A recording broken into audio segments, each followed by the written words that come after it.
Le quiero agradecer infinitamente a nuestra querida Andrea Chávez, que anda en este rumbo por la precandidatura, en esta aspiración, esta lucha por la precandidatura a una diputación federal en un distrito local por allá, Distrito Federal de Chihuahua, del estado de Chihuahua, porque va para la Diputación Federal, esa es la aspiración. Y justo que quería hablar con mi querida Andrea, porque Chihuahua, estado fronterizo, Chihuahua, un estado con claras desigualdades, pues Chihuahua es alguien que tiene mucho que decir y que no ha terminado de encontrar este cauce. Y he visto que, querida Andrea, has estado particularmente recorriendo distintos lugares, colonias, que has visto estas desigualdades, te has acercado a ellas y que incluso nos compartes unas imágenes de esta frontera que no para de contarnos historias simplemente con el hecho de verla. Entonces, mi querida Andrea Chávez, muy buenas noches, ¿cómo estás?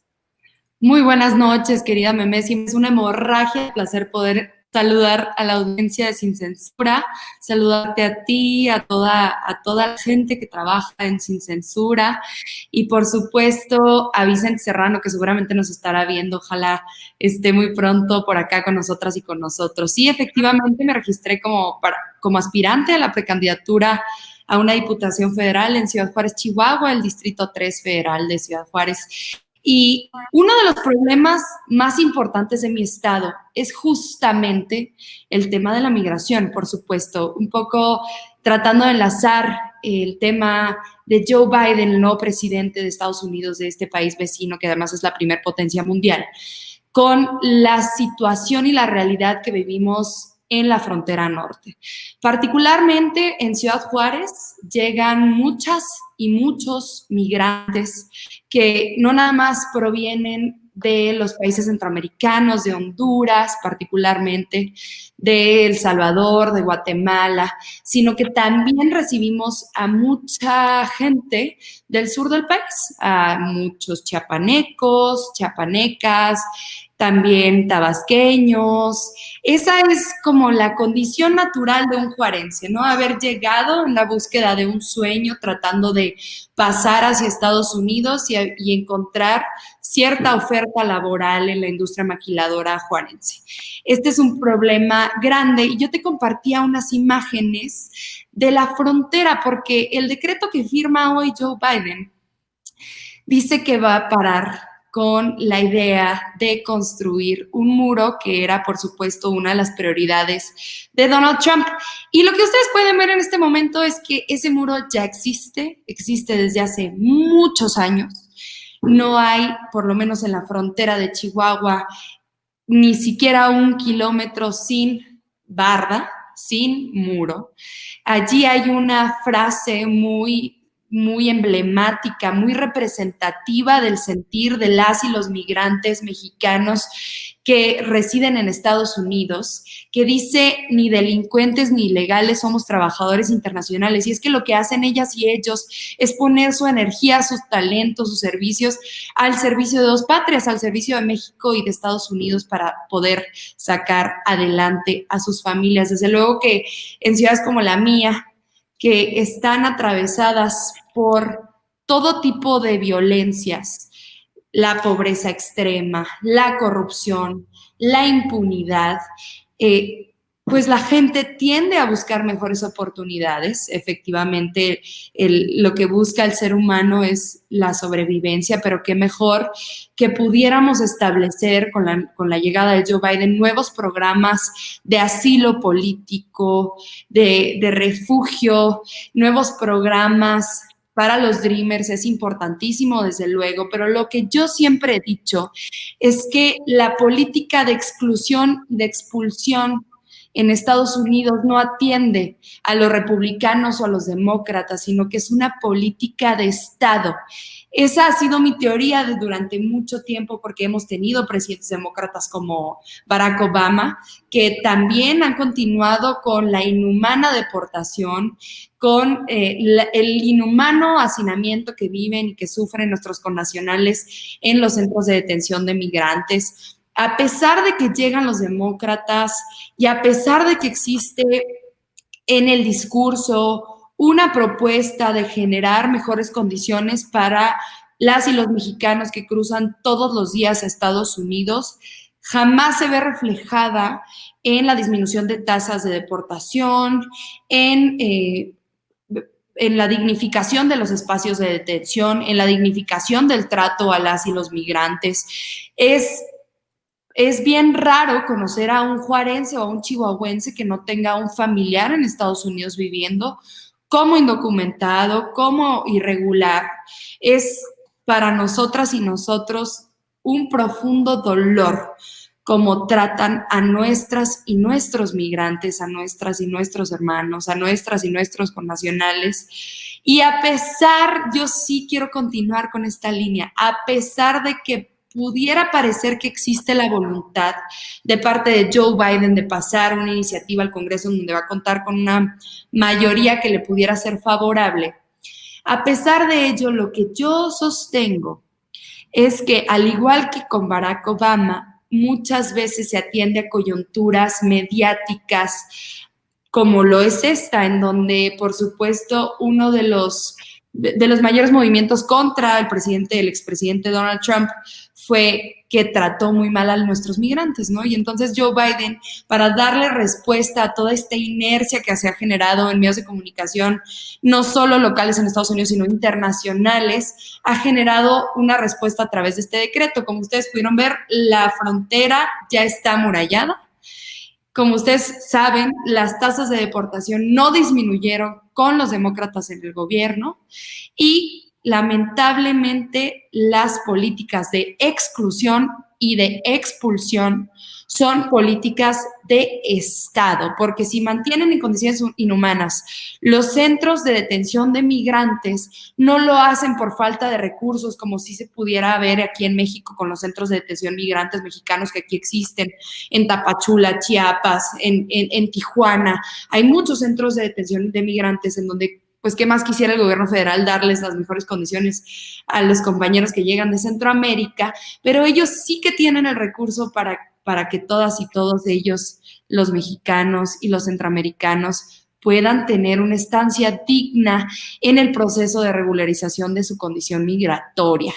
Creo que la llegada de Joe Biden es, desde luego, difícil porque llega a cambiar el panorama de cómo se ha venido manejando la relación Estados Unidos-México, porque desde luego la cabeza del gobierno, Joe Biden, pues cambia con una serie de ideas nuevas, con una serie de ideas distintas a las que venía manejando Donald Trump. Pero yo sí creo que Andrés Manuel, como hombre de Estado que es, junto con el canciller Marcelo Ebrard y junto con todo un gabinete que le apoya en sus decisiones y que nosotras y nosotros apoyamos, la amplia mayoría de mexicanas y de mexicanos, cuenta con las habilidades necesarias para retomar y revitalizar la relación México-Estados Unidos. Por supuesto, la firma del Tratado de Libre Comercio entre los dos países y Canadá, pues representa una luz para las mejores condiciones económicas, para las condiciones de los y las trabajadoras internacionales, pero yo sí creo que la voluntad la tendríamos que ver cristalizada antes de poder decir qué bueno que existen estos decretos, porque como ven, desde el inicio ya se equivocó, la frontera está amurallada ya, y entonces tendrían que destruir la muralla que ya existe si quieren que ese decreto funcione y sea pues legítimo y tenga la voluntad de ayudar a México. Ahora, mi querida Andrea, yo veo, y no sé si es un fenómeno en estos estados fronterizos, pero veo a muchos políticos de la zona, ¿no? Políticos fronterizos, celebrar y rendirle hasta cierta pleitesía a un Biden. Lo analizábamos antes de que llegaras, en donde estos opinólogos, comentócratas decían, no, es que Biden va a cambiar la historia, y es que Biden va a hacer las cosas bien, y es que Biden habla de unidad. Vaya, incluso un Krause, no sé si es de un estado fronterizo, creo que no, pero Krause decía, es que el discurso de Biden habla de una unidad y yo una pregunta, bueno, ¿y la unidad acá? ¿En dónde queda? ¿En dónde queda el privilegio en el México? No, ya que son mexicanos, creo que deberíamos pensar primero en México. Veo a distintos estados, gobernadores de estados de la Alianza Federalista, buscar y concretar reuniones con una Roberta Jacobson, ella, bueno, vieja conocida, claro que sí, y no lo hacen por un tema de su estado, no lo hacen por una situación de su estado, lo hacen como voceros de México. Tú que eres de un estado fronterizo, que has recorrido, que nos compartes estas desigualdades, estas claridades que se viven ahí en el día a día, ¿cómo entender el rendirle tributo a un país extranjero, a un presidente extranjero y hacer exactamente lo opuesto en tu país? Pues hacen el llamado a la unidad quienes siempre han intentado desquebrajar absolutamente todas las intenciones de Andrés Manuel de tener un esfuerzo colectivo que lleve a buen puerto a este país. Es lamentable ver a Krause, con la hipocresía que le caracteriza, poder decir qué excelente llamado a la unidad hizo Joe Biden. Son apátridas, meme, son apátridas. Ellos no quieren a su país. Ellos tienen ideas de la concepción del mundo en donde creen que el cambio está en uno mismo, que las oportunidades se las busca uno, que la presencia del Estado no es necesaria y entonces nos rendimos con las leyes del mercado, que el mercado se regula solo y eso es lo que ellos buscan. No buscan un mejor país, no buscan unas mejores condiciones para las y los mexicanos. Lo que buscan en verdad es tratar de permear un discurso anticomunista, antisocialista, antisocialdemócrata. Y es por eso que les molesta tanto la figura de Andrés Manuel López Obrador, porque saben que privilegia a los más desfavorecidos, que privilegia a los migrantes, que privilegia a los desposeídos, que privilegia a las y los pobres. Es lamentable. A mí, yo cuando leí este mensaje, no sé si les haya pasado lo mismo. Dije yo, es que la doctrina de los conservadores es la hipocresía, justo nos lo enseñó nuestro presidente de la República y todos los días nos lo demuestran. A mí, lo único que pudiera a mí darme un esbozo de esperanza, digo, tú sabes, meme, que nosotras siempre hemos luchado porque las mujeres tengan acceso a mejores espacios, tengan más representación y sobre todo más decisión, más espacio en la toma de decisiones. Kamala Harris, vicepresidenta, supondría yo que su voluntad es hacer eso posible, porque hemos visto también un cambio en las tasas de migración. Ya no es el padre de familia que busca proveerle a la familia que aquí se queda en México y que tiene que emigrar y que manda remesas, sino también ya son muchas mujeres las que migran con sus hijos, con sus hijas, buscando mejores oportunidades. Yo esperaría que la voluntad de Kamala Harris, acompañando a Joe Biden, sea en favor de estas mujeres mexicanas y centroamericanas, porque pues la pobreza extrema afecta más a las mujeres, la migración afecta más a las mujeres. Una mujer que migra es más propensa a sufrir violencia de todo tipo, sexual, de género, a ser acosada por quienes la prenden, por el Border Patrol. O sea, creo que la llegada de Kamala tiene que representar verdaderamente un cambio. Como fronteriza, yo sí te voy a decir que nosotras y nosotros no creemos ciegamente que Joe Biden vaya a representar un cambio efectivo para la condición que se vive en la frontera norte. Estamos esperando que verdaderamente la voluntad que ha expresado el día de hoy a través de una serie de esbozos, de decretos, sea real y se concrete, porque durante muchas décadas hemos sido excluidos, hemos sido despojados. Yo soy de una ciudad en donde por allá de 1911 inicia una bronca entre México y Estados Unidos se roba un trecho del territorio mexicano y se viene a resolver por allá de los 60, reconocido como el chamizal. Entonces, lo que nosotras y nosotros traemos en el inconsciente colectivo es que Estados Unidos no nos quiere, Estados Unidos no quiere a nuestras familias, Estados Unidos no quiere nuestra fuerza de trabajo, que es además una de las más dignas en el país, una de las más esperanzadoras, una de las más unidas que hay en el mundo entero. Y entonces estamos un poco expectantes, no nos llenamos de esperanza como si nos llenó la llegada de Andrés Manuel a la presidencia, y entonces esperaremos que todas estas intenciones se concreten, porque como te decía, la política de exclusión, la política de expulsión es una política de Estado, no es una política de partidos y los demócratas o los republicanos. Tienen que cambiar la manera de concebirse el Estado mexicano, el Estado estadounidense, y el Estado mexicano ya ha cambiado desde el 18, por supuesto, para poder empezar a dignificar a aquellas y aquellos que levantan a dos países con sus manos, con sus espaldas, con el sudor de su esfuerzo. Mi querida Andrea, creo que has dado en el clavo más importante. Esto no se trata de ver quién es mejor que el otro, de ver quién hace más que el otro. No es una competencia, es un tema de colaboración en el que lamentablemente en medio quedan trabajadores, quedan familias, quedan niños, quedan historias. Tú has recorrido un estado fronterizo, de ahí eres, y ahorita estás recogiendo, como diría el presidente Andrés Manuel López Obrador, los sentimientos de este tu municipio.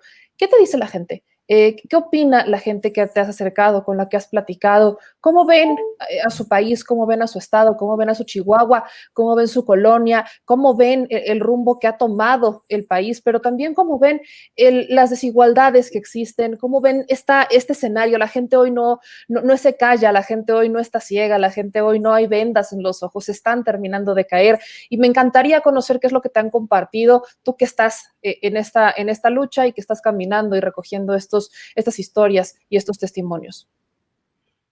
Yo no quiero perder un solo momento para llevar el mensaje de las y los juarenses a la vida pública nacional. Ciudad Juárez necesita regresar a un lugar prioritario en la agenda pública nacional del gobierno federal, porque allí se concretizan y se profundizan también absolutamente todos los males contra los cuales lucha la Cuarta Transformación: la extrema pobreza, la extrema violencia, la corrupción y la impunidad. En el Distrito 3 Federal, que es el que yo quiero representar en la Cámara Baja, me registré como aspirante a la precandidatura.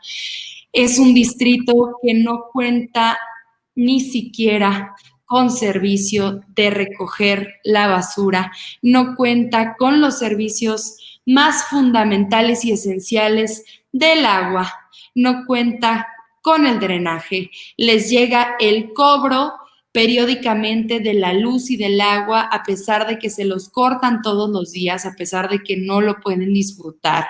Es lamentable saber que allí hay muchas y muchos adultos de la tercera edad que jamás han visto el rostro del Estado, si no es hasta la llegada de los programas sociales de Andrés Manuel López Obrador. Igual con las personas con discapacidad, lo mismo con las niñas y niños.